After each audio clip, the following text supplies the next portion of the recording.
we'll talk about the only right choice left, a message about politics, featuring Alicia De Leon Heller and Anchor Worship.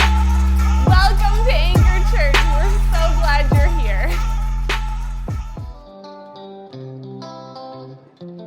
So I am Salvadoran. I immigrated here with my family when I was 1 year old. My father was in the Marine Corps, which helped to set up our family in a really great way as far as like education and housing opportunities. It also made our household like very patriotic, exceptionally so. There came a point when I was an adult, I was going through like a really rough time. I was like broke, and I was like surrounded by really awful people, and I started kind of breaking off those relationships, and I was like in really desperate need for like a word of hope or some sort of like replenishing in my spirit, and like I really like desperately needed that. And I started attending this startup church. They would hold service like in a theater, like in an old theater, and at one point there was like an altar call, and the pastor spoke a prophetic word over my circumstances. Ever since then, that like really transformed my life, and it's brought hope and peace and this like restoration in my spirit that like I'm such a vastly different person from who I was. This was like 6 years ago, and I feel incredibly different. I feel like it's important for me to speak out, you know, when I see a form of injustice, or when I think of just like what I wish this country would be. Often they think of it kind of related to looting or rioting, or they think of it as like the opportunity for somebody to get hurt, you know, like for things to break out into violence, because like that was their experience during the Civil War in El Salvador.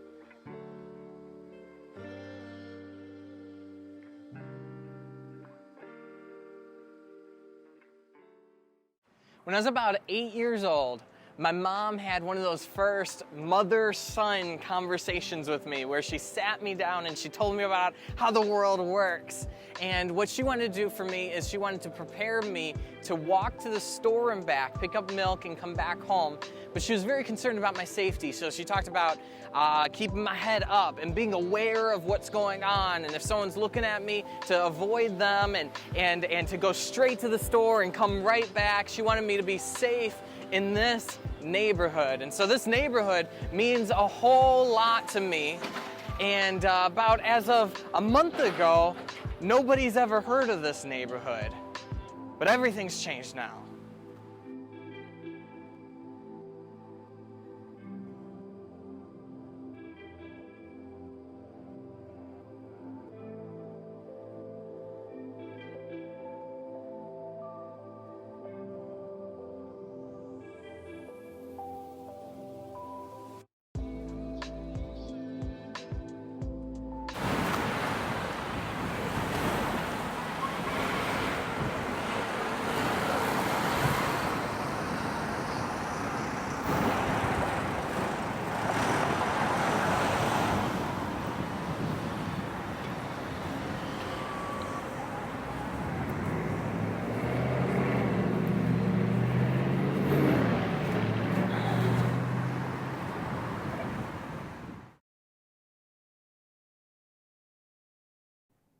It's clear to see that our country is divided. People are hurt, people are angry, people are so frustrated with the other side.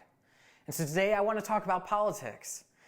With the upcoming election, I think it's really important to share a little bit about what I think God would want you to hear today. Of course, I'm not going to tell you who to vote for. Trust me, I'm not qualified for that. But I do want to share from my heart today. And I want to start off by sharing this story. So there was one day when Jesus was confronted by a lawyer, and the lawyer had a question for him. He asked, "What is the greatest commandment?" And Jesus said to love the Lord your God with all your heart, soul, mind, and strength. And he said the second is pretty close up there, is to love your neighbor as yourself.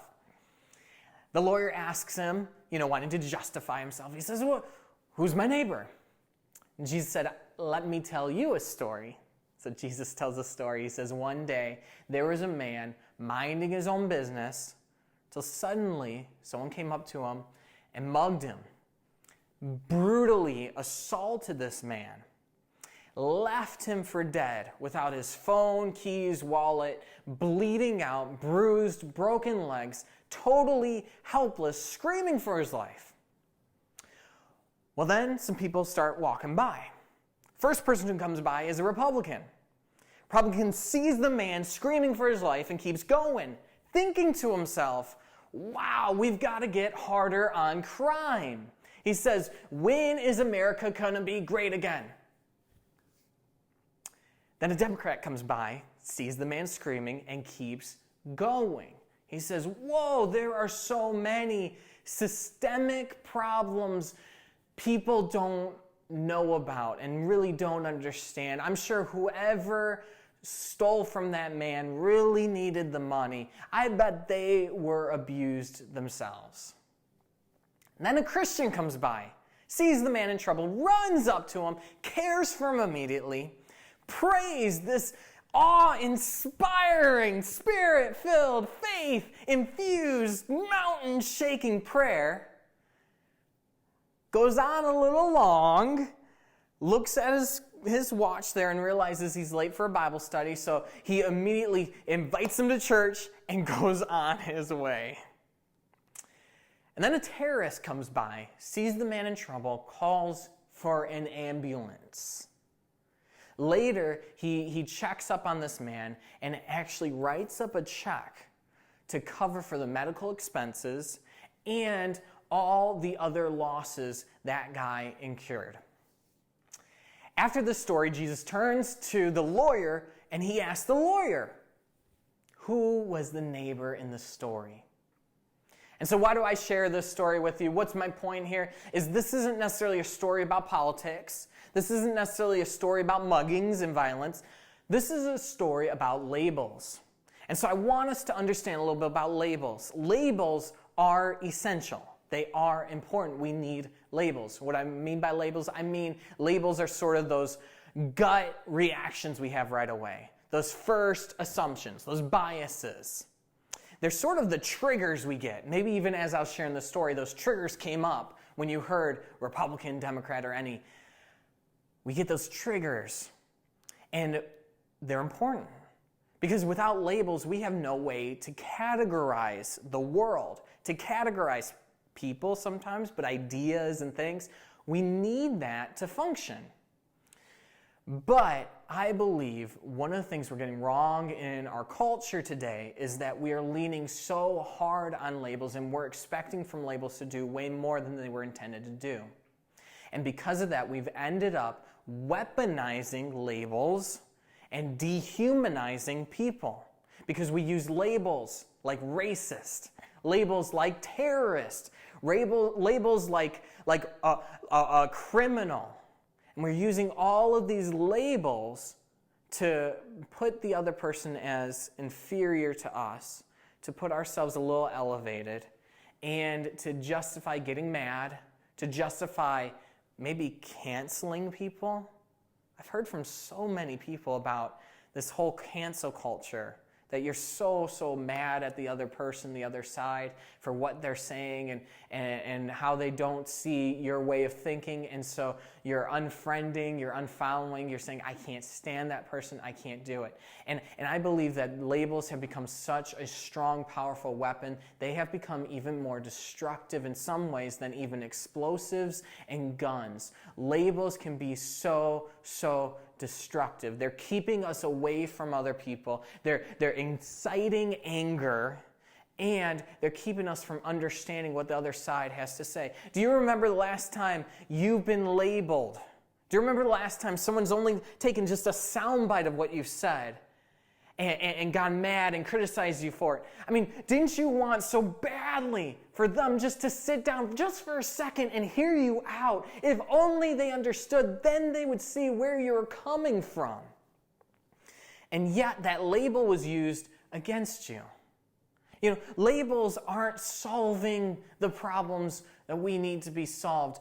No, our problems are so complex in this country that we need to slow down. We need to stop using the weapon of a label, and we need to start using some other tools, other weapons.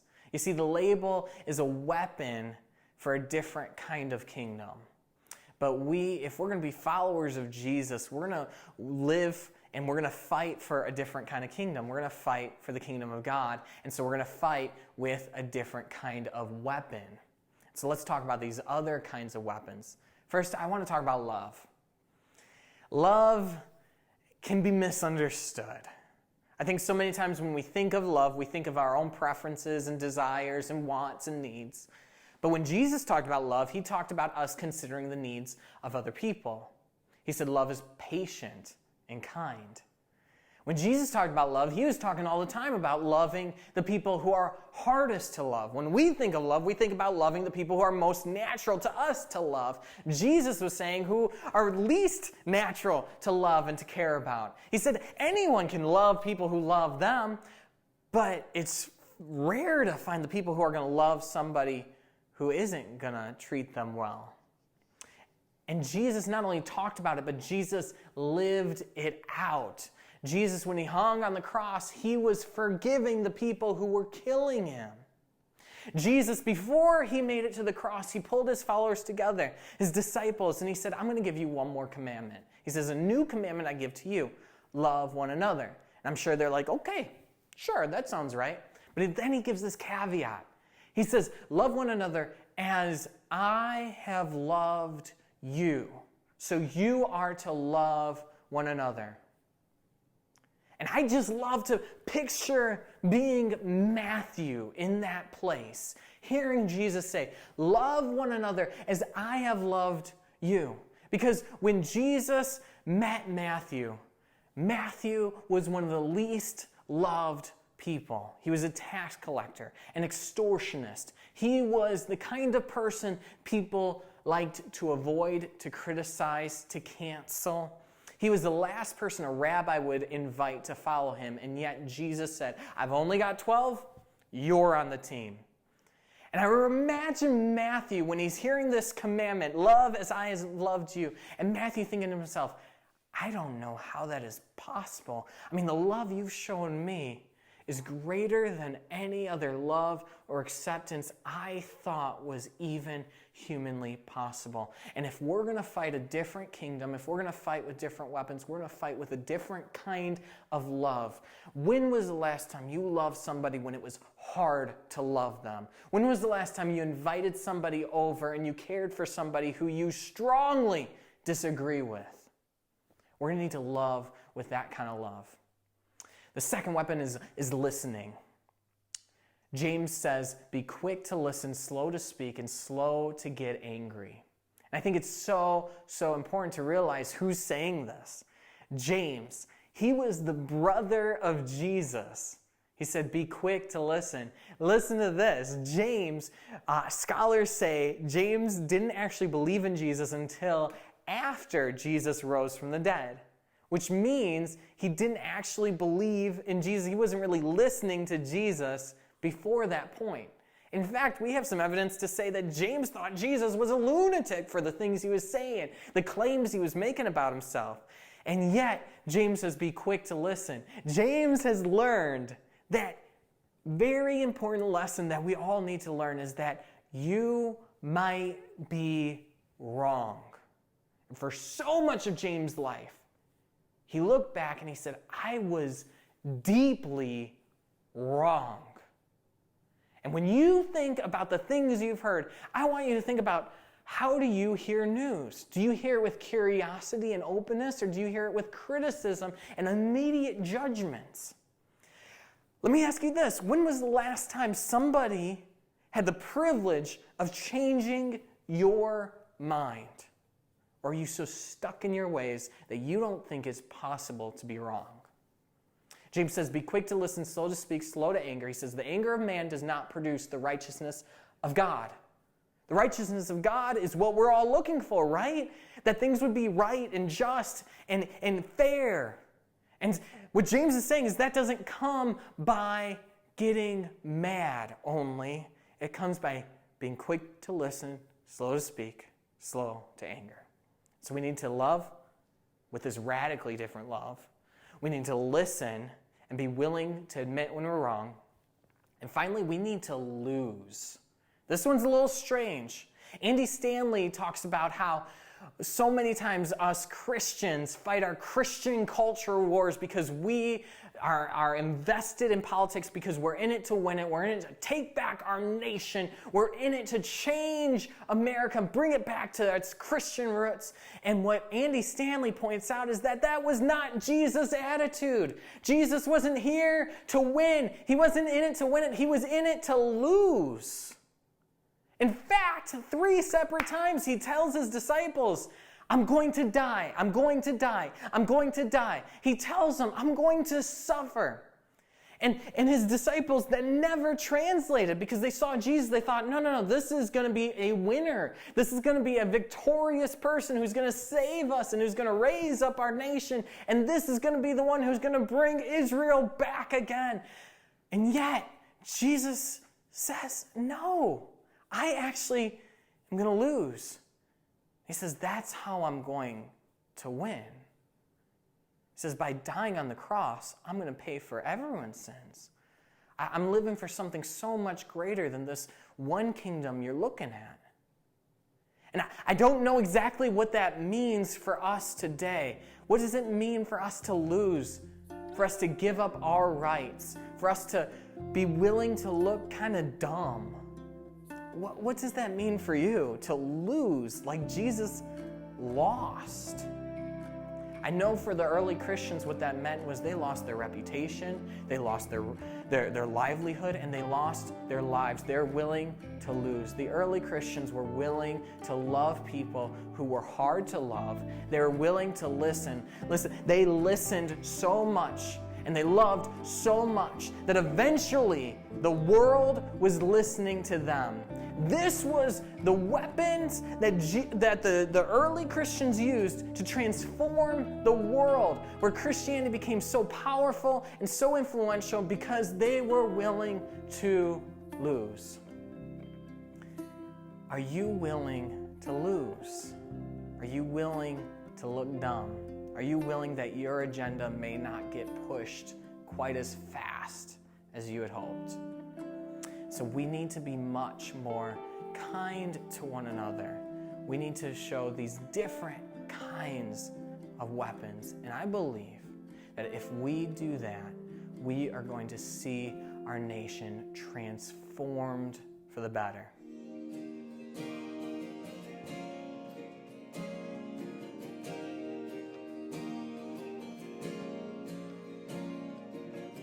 What a moment you have brought me to such a freedom.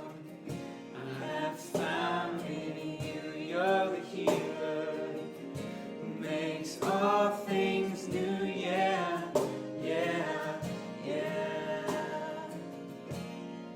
I'm not going back, I'm moving ahead, here to declare to you. Past is over, and you, all things are made new. Surrender.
Would you pray with me? God, thank you so much for today. Thank you for this message. God, help us each this week to learn to listen, to love, and to lose, God. I just pray that you would put people in our path that even challenge us, God, that you would be going before us in this political season. Give us wisdom on who to vote for, God, who you've called to be in those positions, and that you would just go before us in that as well, God. I just thank you for salvation. I thank you for each and every person that's watching this video right now. In your name, amen. Thank you so much for watching with us today. We actually would love it if you could like, subscribe, and share this video if it was helpful for you at all. That just helps us get the word out about Anchor and about Jesus in this community and throughout the world. If you're wanting to connect with Anchor more, or if you're interested in a relationship with Jesus, you can click the link in the comments and we'll connect with you this week. If you're interested at all in learning how to listen, to love, and to lose, and talk about these topics even more so in a group setting, we actually have Anchor groups that meet in person and virtually, and we would love to have you join one of those. So you can click the link in the comments for that as well. We'll see you next time.